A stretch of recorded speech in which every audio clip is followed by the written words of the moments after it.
Had. Now that's 11 hads, I think. And you probably don't think we can put that into a coherent and meaningful sentence, but we can. And it's an old grammatical puzzle that goes back quite a long time now.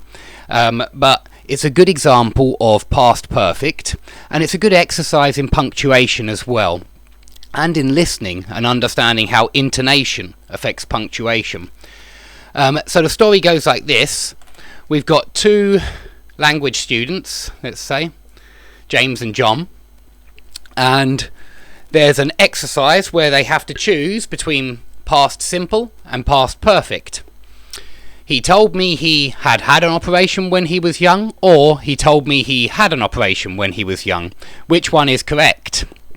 Now I'm sure you all know that had is correct, and so that James got it correct. And John is obviously wrong, because we need to use past perfect when we're going back before a past simple verb, and this happened before he told me. But what you need to do now is understand how that works in this sentence, and I'm going to say it, and I hope that my intonation will help you to punctuate this sentence. Now you can either try now without any clues, pause the video and try now, or you can have these clues that you need to use some speech marks, to show that you're using it in that sense, that you're quoting. And you also need to use a comma or two, and you need to use a semicolon. Okay, so off you go. Or you can listen to me say the sentence first, that will probably help you. So James, while John had a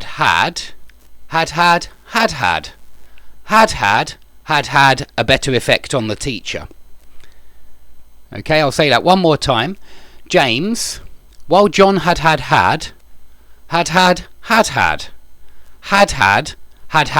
better effect on the teacher. Okay, so I'll go through the answer now. You need a comma here first of all, and we're using while in the contrasting sense, or it's contrasting two different answers here. We're contrasting James's answer with John's answer.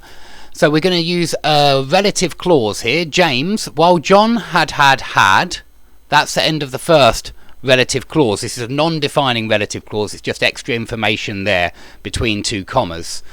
But we're separating James from his answer, and John's answer is here. So while John had, we're using the past perfect form and then saying, John had this answer. John had. But James had. Okay, now that's the end of the first independent clause. What we need now is a second independent clause, and because it's a second independent clause, we join those two independent clauses together with a semicolon. So really this is like a different clause, and when we say it, we say James, while John had and had a better effect on the teacher, and then it all makes sense. Okay, I hope you all got the right answer, and I hope that's been interesting. I'll try and think of some more, or not think of, but try and find some more grammar puzzles for you very soon. Thanks for watching.